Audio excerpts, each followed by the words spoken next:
Hello, everyone. Happy Portal Day. It is 3/3/2022, and I'm here with Michaela Ivy, one of my dearest, best friends in the world, Miracula. We're going to talk about the power of radical forgiveness after we go over a little bit about what the number 33 means. So, Michaela, can you introduce yourself a little bit? Sure. Thank you, Candace. Nastara. My name is Michaela Ivy. I call myself an optimistic educator and relationship coach. I help people learn to forgive, find emotional resiliency no matter what's going on, and just kind of retrain the mind to be able to handle inside out versus outside in thinking so that they can respond in a good way to the world and be at peace. So I help couples with that and individuals. Yeah. Oh, and she is such a powerhouse woman. And she talks about changing our vocabulary, changing our world. And so you'll hear some of her little combination of words. We're going to go over a couple acronyms as well. And do you want to tell us a little bit more about that as well? Sure. I call myself a wordgician or a linguistic mystic, because words are the most powerful things. And, our thoughts are spells and our words are incantations. So when we change our thinking, we change the words we use to express ourselves, we literally change life itself. So as we shift new words, taking life to the next level and becoming more authentic and considerate, then we can see a new reality in a way we've never seen it before. So I like to use language to help get leverage on duality thinking. I love that. And hence relationship coach. Exactly. And her website, Partnership. So she'll share a little bit more about that later. Yes, wonderful. So here we are on 3/3/22. 33 is a master number. It's also known as an angelic number.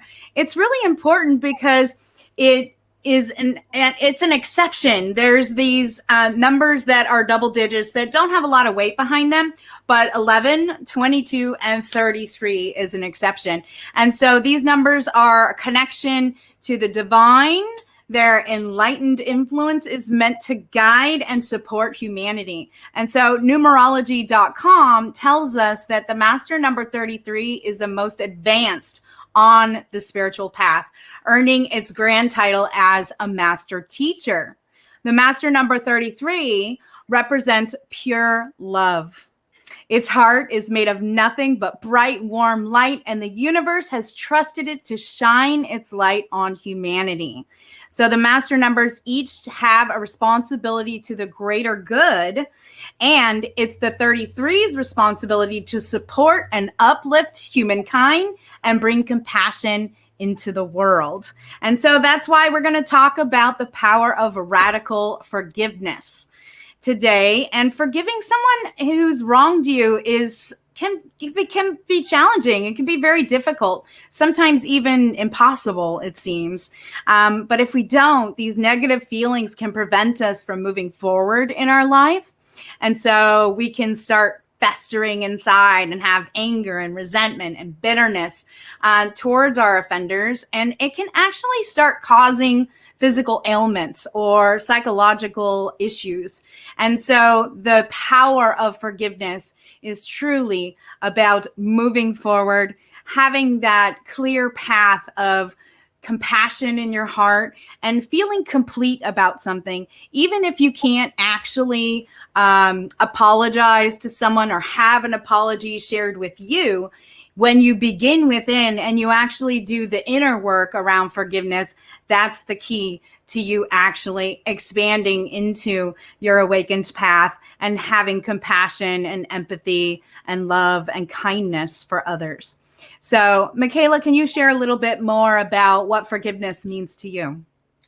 Yeah, absolutely. I think forgiving is forgiving and forgetting is forgetting. So get it where you give it, love it where you live it. And actually, I came up with some acronyms because I was, you called me into what do you want to talk about today? And I thought, let me make some acronyms for forgiveness. So let me share a little about those. Those are fun. Yeah. So I have three. One's freedom's opportunity Remembering gratitude is victory's eternity now, endlessly shining serenity. Mm-hmm. I have another one is faith, operating rigorously, granting independent virtue, energizing evolution, sacred sovereignty. And the last one, which may be my favorites, is freely opening reality's greatness in virtuous energy,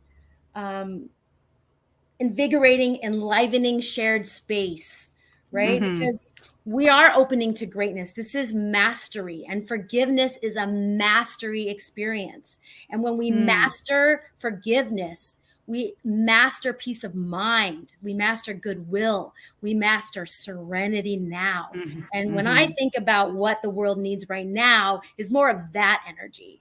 So the reason we practice forgiveness, right, is so that we can have more joy and more presence to the now, so we can be more creative and productive and have access to our high wisdom. And we don't get that when we're holding grudges. So that I know for sure. What's your acronym for Oh, yeah. So 2 that I came up with is foraging obstacles, renewing gratitude, innate visions, effective nuances, embodied sacred space. And the second one was freedom's opportunity, remembering gratitude is victory's essential notable, evolving sacred serenity. Yeah, exactly. It's like loving what is, right? Forgiveness is allowing whatever happens to arise as it does, because we cannot control the outside world, right? We can only have any kind of power in the inside, in ourselves, right? And the problem we have as humans is that a lot of our distress and our source of pain and unhappiness comes from contaminated memories, okay?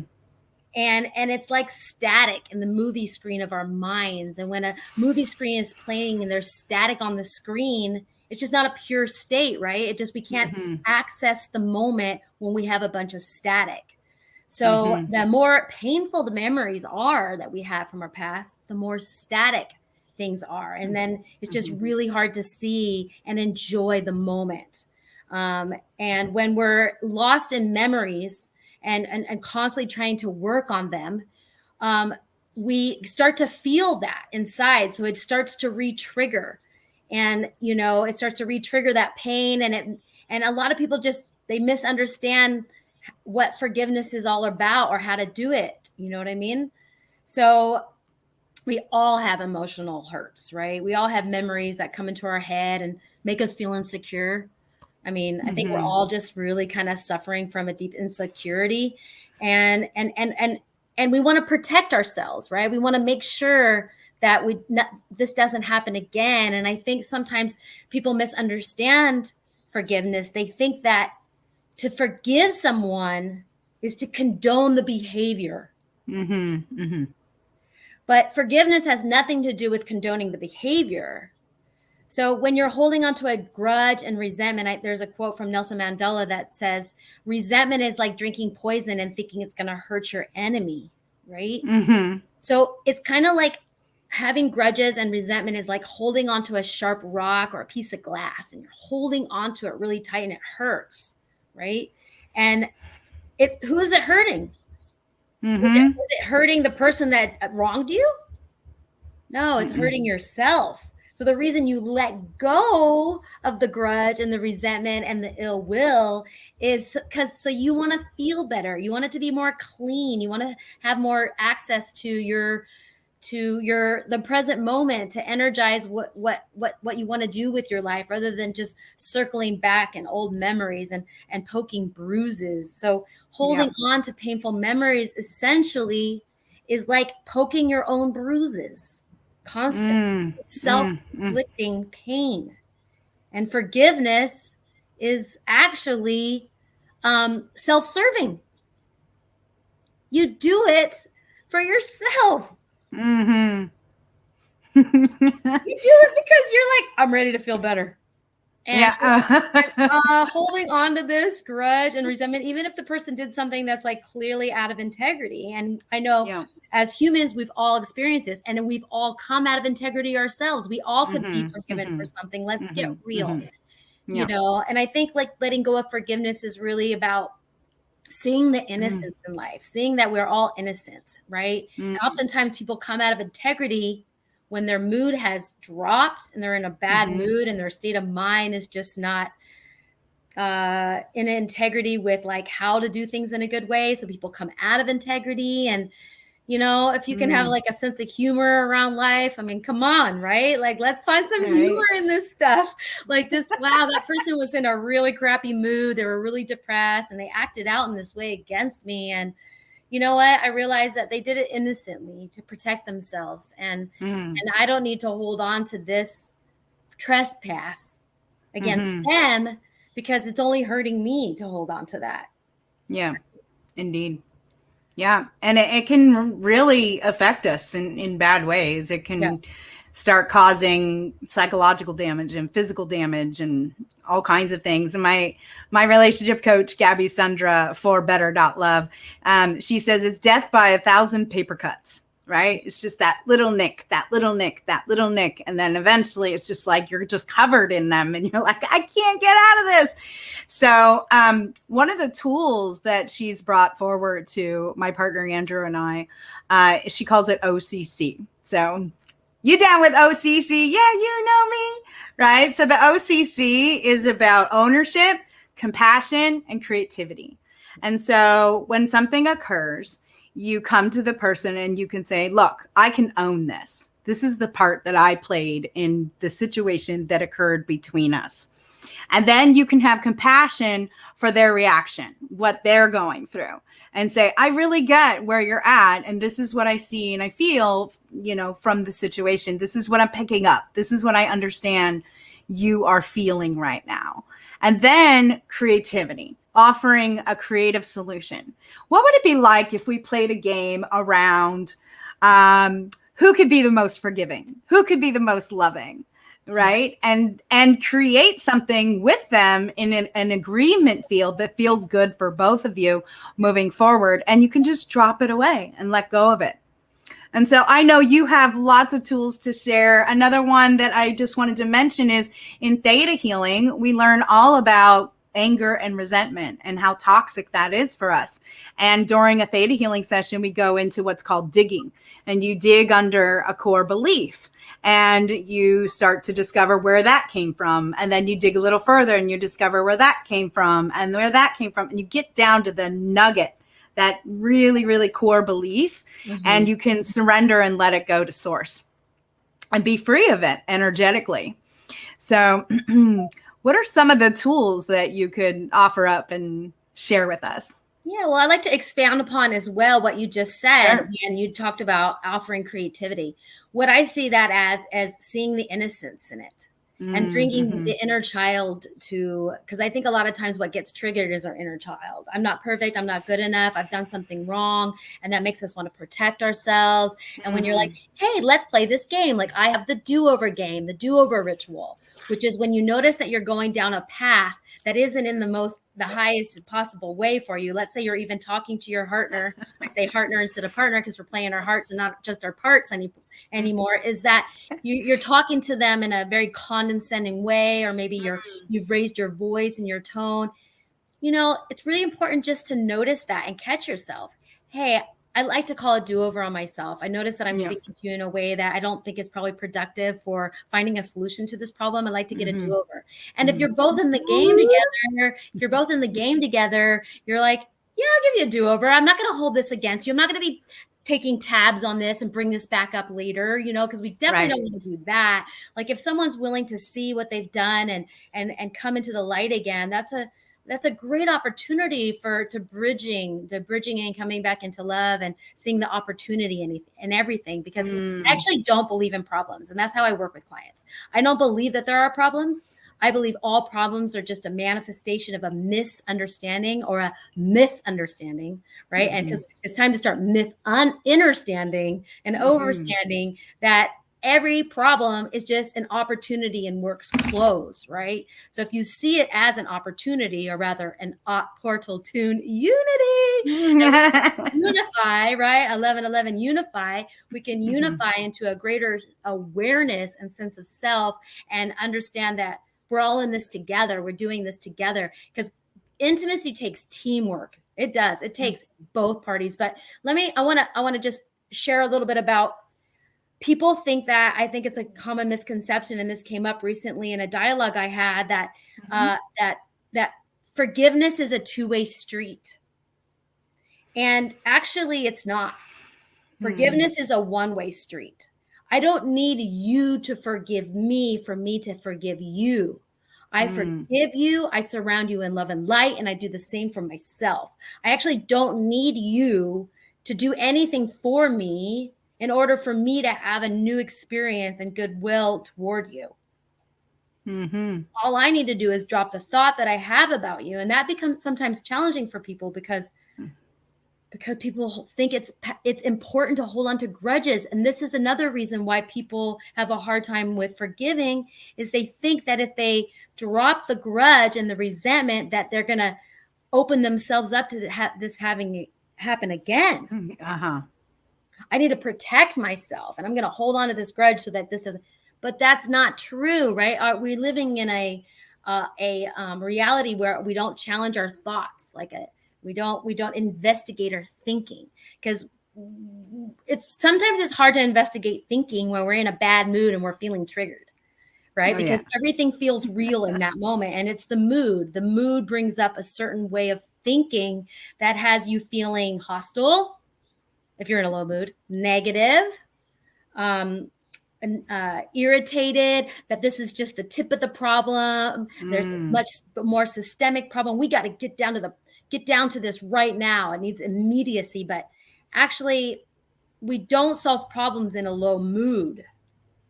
That's not when we have access to our deeper wisdom. We have access to our deeper wisdom when we recognize, oh, I'm in a really low mood right now, and I can't really trust my thinking. So this happened to me recently. And this is what I train people to do in my Good Feelings Mastery course, is to recognize and create space between thought and feeling. Because a lot of people think that their feelings are coming from the outside world, or from their caregivers, or the ex-partners, and all these experiences that happen to them. But that's not where feelings come from. That's a misconception. That's an outside world, outside in way of seeing reality. But inside out says, my feelings are coming from my own thought about what's going on. And this is why it's important to learn inside out thinking, because the world is wild and chaotic and crazy right now. We know that there are challenging times. We've got, we might be in World War III right now. It's just like really intense. So how do you find that space where you can find peace and serenity no matter what's going on? So people could be killing themselves left and right, but it doesn't hurt you until you say something bad about it, right? Like whatever you're saying, it's not safe here. And that's going to create a feedback of feelings. It's not safe here. And then you're going to believe that to be true. And then everything else is just going to build upon that, because that's how the mind works. So the journey is to just be able to be aware of the meaning, because we're meaning making machines. What are you making this mean? And sometimes we make things mean things that are not really true. And then we just go off on that tangent. Right? So true. Yeah. Andrew and I went through the Landmark Forum course, curriculum for life, a while ago, actually. And that's one of the things that they really instill upon us, is that, or teach us, is that we're meaning making machines. And so there's something that can happen in our past, and then we made it mean something. I'm not worthy. I'm not worthy of love. I can't have this. I can't have that. And then something else will happen in the future that feeling or that thought will dictate how we react and respond in the future. And so it creates what's called the vicious cycle. right? It's like that original thought creates this, that original thought. And then I remember this and I have this story meant this to me. This story meant this to me. This story meant this to me. And that's the vicious cycle. And so to break out of that cycle, you have to allow that to not mean that anymore. It's just what happened. Yeah. I don't have to put a lot of meaning to it.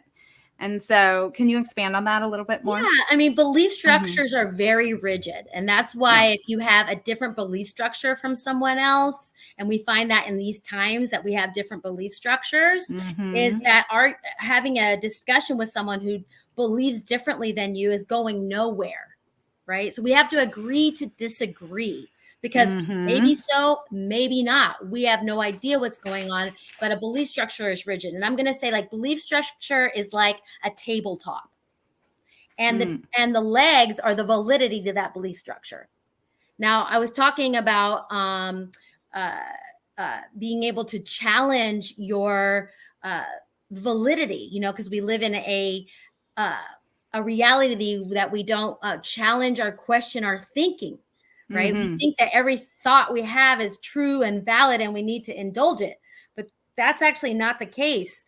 We need to really question all of our thinking. As Byron Katie's and I working with her and doing the work, we got to question each thought to make sure it's true. So we have that tabletop and then we have the validity behind it. So when we question some of these thinkings, I'm not worthy. Okay, now, first of all, that's not original. I say that's plagiarism, okay? Because we have a collective unconscious negative core message. That shit ain't not original, but it's been around for a long time. So we question, is that really true? Do I know beyond a shadow of a doubt that I'm not worthy? No, I don't know that's true. Okay, boom, one of the legs fall out. Or maybe you keep that on. You're like, ethically, it is true. I'm not worthy, actually. Okay, well, who am I without the thought that I'm not worthy? Well, who I am without the thought that I'm not worthy. Well, I feel more at peace. Let's see. I feel more liberated. I feel more present. Okay, cool. All right. So one of those legs came down. Two of those legs came down. Or can you give me one stress-free reason to hold on to the thought that I'm not worthy? Or one peaceful reason to hold on to the thought? Yeah, no, I can't think of that. Boom, that leg falls out. Boom, that belief structure goes away. When we can slow down enough to question the validity of our beliefs rather than just because we have so many thousands and thousands of thoughts that happen constantly and we can't really control that stuff. Thoughts is like a bubble machine. Right. Thoughts, right? And the mind, I'm going to say the mind is like, imagine a cave. And out of this cave is a stream. So the mind is like the cave. It's like this psychic channel that information comes through. And out of that cave is a stream. And out of that stream are thoughts. And you're the observer of your thinking, right? If you can slow it down. You can choose to bend over and pick up that stinky emoji poop thought. Or you can put it down and let it go. Right? Because there's some lotus flower thoughts that are going by as well. But if you're constantly just focused on the emoji poop, then you're not going to have time to see another way of being. And that's where like forgiveness is that lotus flower thought. That is, you know, and I like, as Sydney Banks, one of my greatest teachers, shares, is forgetting is forgiving. And people are like, well, how do I forget? You know, if I forget, it's going to happen again, like what happens in the Holocaust, right? Well, if I forget that trespass, then that could happen again. But again, that's actually not true. Forgetting is a process where you get the memory out of the screen of your mind and you put it in the disk. Okay, so it's not just constantly projecting presently, you know, and that's the trauma that we experience. That's what trauma is. It's just constantly connected to this bad feeling and this terrible memory that happened to you, and you just don't know how to. You're in the loop. But again, that painful memory is like a bruise, and people who have not forgiven, they're essentially just poking at their bruises, and there's a pain in that. And we just want to pull the burrs out. So we say to ourselves, I'm not going to indulge that thought right now. I'm going to stop thinking about that. And I've had moments in my life, and I'm sure you probably have too. Like I've broken up with partners I just had the hardest time not thinking about them all day long. It was just like, Yeah. hey, I'm going to set my clock for 15 minutes. This is where you start.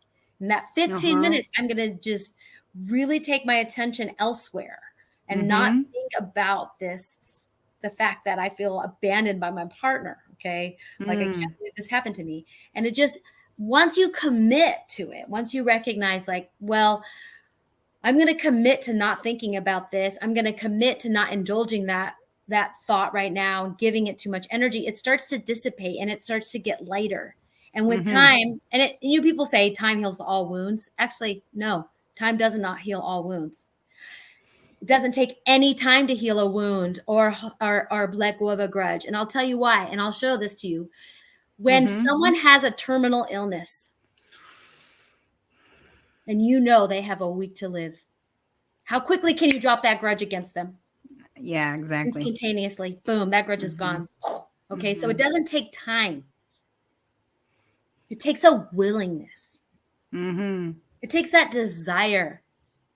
It takes allowing. It takes trust. It takes faith. It takes goodwill. And I really value goodwill. I mean, the reason I forgive is because I really value feeling good. I mean, really simply. I mean, I just want to I'm like, I don't want to be feeling bad, because if I'm feeling bad, how am I going to source this juicy sparkle that is coming from within? How am I going to tap my deepest wisdom if I'm feeling like crap? And let me tell you, I've gone through it. Yeah. I've had hives from letting things get literally under my skin. Yeah, exactly. Obsessing over, how could this be happening to me? How could someone do this to me? How dare they do this to me? And then feeling that wrathful energy that comes from that thought, right? There's a wrathful energy. I know I have it. It's like that Mike Tyson, I'm going to kick your ass and you deserve it. But that's not who I truly am. I'm the queen of love. That's not how the queen of love responds. The queen of love is like, oh, you're hurting, man. That's the only reason you're acting out like this. And obviously, there's a big misunderstanding here. And I'm going to love this experience, and I'm going to get through this by not obsessing over it and trusting that everything's going to happen in a good way, whatever that is. Like, I'm just going to stay present to more love, to more joy, to more kindness,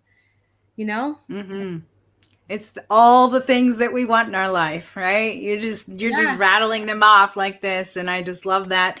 And it's so simple to start small. Like you said, 15 minutes. I'm not going to think about this. I'm not going to obsess about this. I'm going to focus on something else. Yeah, exactly. Painful memories consume so much energy. And energy is a precious resource. And if anytime you want to feel creative and inspired, you're never going to be able to do that when you're holding on to a painful memory. And you're only going to be able to start to experience that kind of generative, inspirational, positive experience again is when you stop obsessing over it and you let it go. And it doesn't mean you're condoning it. And it doesn't mean you're going to stay open to somebody happening again. Once we learn, right? We learn, we grow. We learn about our boundaries through time, through experience. Mastery is a process. Isn't it a place to be? It's constantly happening. Yep. And I think we're closer to who we truly are than who we're not, more now than we've ever been. Right? And that's that portal to unity that we're entering right now, as these portals, the 22222, now the 3 222. It's like all of these opportunities to be aligning with love and our true nature, which is forgiveness. And I say radical forgiveness because forgiveness is radical. It's a radical experience to be able to forgive something and something. I mean, with the Holocaust, like forgiving that. It's like it doesn't feel good to hold on to it. My family survived the Holocaust, and I know, and it doesn't do me any good to be in pain around that anymore. But just to see that, again, people did that from a place of obviously their thinking was contaminated to be able to do something like that. Like, obviously something was really wrong to kill all of these people, right? And that happens sometimes. And we can, as a whole culture, a whole society, go into a low mood together. I think that that's what we just have been going through with this whole COVID thing. We're all been in a low mood because, dang, what happened to our party? What happened to our connection? What happened to our friends? And then we all go into a low mood together collectively. And then it's hard to see clearly. You know, but our mind is healthy. We're like the blue sky, right? And our thoughts can come in and make it difficult to see and get access to our wisdom. But I do believe that all mental health it's who we are. It's a base point is our mental health. And that just like the body, just like the physiology wants to heal naturally, when you scrape yourself and you get a cut, the body, you just put some Neosporin on it, throw a Band-Aid on it, and it just heals. You don't think about it, right? Well, the mind wants to do the same thing. It wants to heal. It wants to come into this place of serenity now. It wants to be at peace. And it's important that we allow that. Right? And I love the word allowance, because sometimes we say we need to, we have to, we should. No, we don't. Those are things that's outside in thinking, not inside out thinking. Allowance is bringing it forward to you. I don't need anything out there to change in order for me to have a new experience. In order for me to heal, I don't need anybody to do anything for me in order for me to have a new experience. I have a new thought. I have a new experience. Yep. Oh, it's so important, especially for those who have already passed on. Yeah. You know, for instance, my father-in-law recently passed in December, and there's certain things that I wish I could have had a conversation with him about.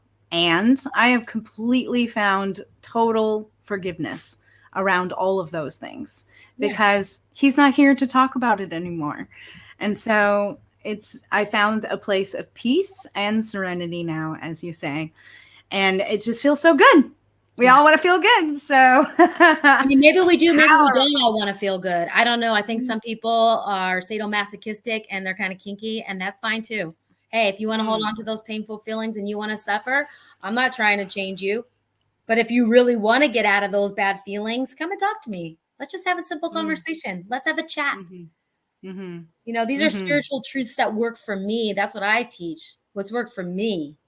Yeah. Well, I've created space between a thought and a feeling, which allows me free will to make a new choice in every moment. And it is that space that we have that allows us to do something new that we've never done before. And the only reason that people hold on to painful feelings, one of the reasons is because they don't even know they're doing it. They don't know they're holding on to painful memories. They don't realize what they're doing. And again, there's the innocence in it. Yeah. And we're that not return to innocence. Return to innocence. Or I call it the innocentian, right? The innocentian. And I think that's what we're doing right now. We are returning to innocence again. We have broken from innocence, and that's okay. I mean, we feel separate from each other, from God, but now we're coming back together again. We're pulling back those soul fragments, all those painful moments that has happened to us in our life, and we're piecing them together because the facts is that the past and the future are not real. Okay, we can't grab them. We can't actually access them. And I never want to diminish the past. I don't want to make the past not real. But what happened in the past happened then. It's not happening now. It's not valid now.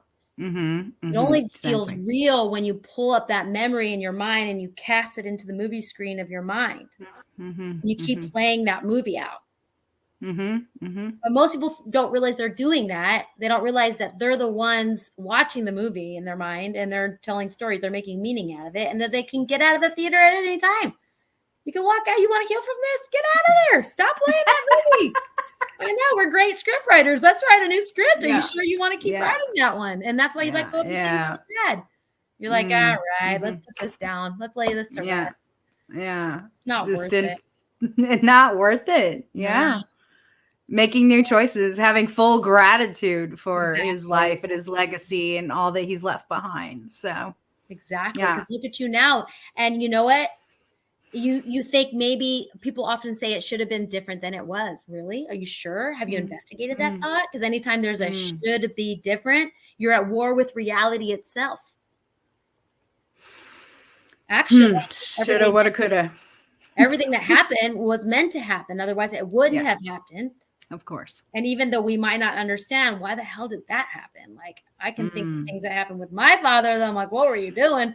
But again, he did it innocently because it happened to him. He spanked me because he was spanked. He didn't know any better. Again, I have some humor and some innocence, and now me and my dad get along just fine. We were fighting for years, but I decided it's not worth it. He did it innocently. I really do believe he had the best intentions, even though the way he punished me was the way he got punished.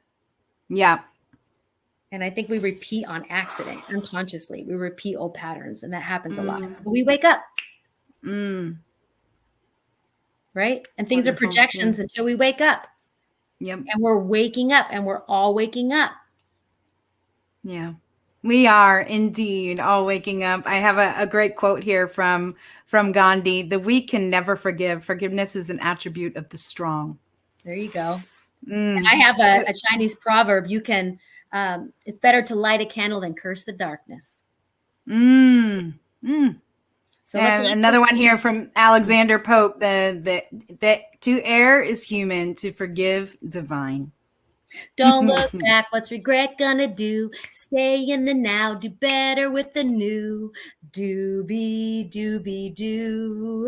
you love, be who you are, have what you need, take full responsibility for your life.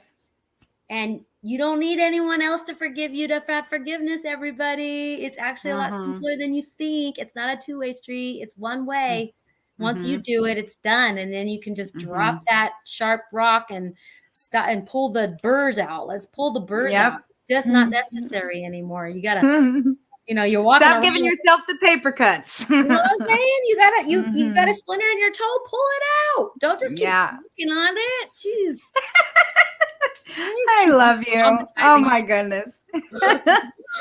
Wow. Okay. I'm looking at our time, and I just want to make sure that people know how to get a hold of you. So any final thoughts, and then how do people get a hold of you, honey?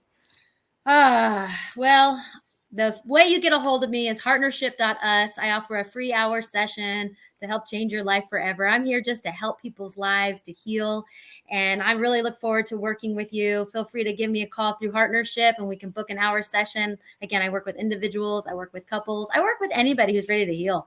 Are you ready to just do this thing? And it doesn't need to take a lot of time. I do 7 sessions. 7 sections is enough for me to transfer the energy of what this is, which is spiritual truths and principles, not modalities and theories, okay? Because modalities and theories are very interesting and can be very cathartic, but it's like letting off the steam without turning the heat down. If you're really ready to just turn the heat down, let me share with you. I'm excited to share, and I'm really grateful to be here. And forgiveness is the way, man. It's radical. It's beautiful. It brings us into a state of positivity. And when you're feeling positive, then you have access to the present moment. And in the present moment, you have access to your deep wisdom, and your inner resources are available to you. And that's all we need to know, is how to access our inner resources so that we can be in the highest and best way in every moment and enjoy this life fully and completely. So well put. Yeah. And when you begin within, right? And forgiving yourself, forgiving your wrongdoings that you've done for other people, the way that you might have spoken to somebody or an action that you took.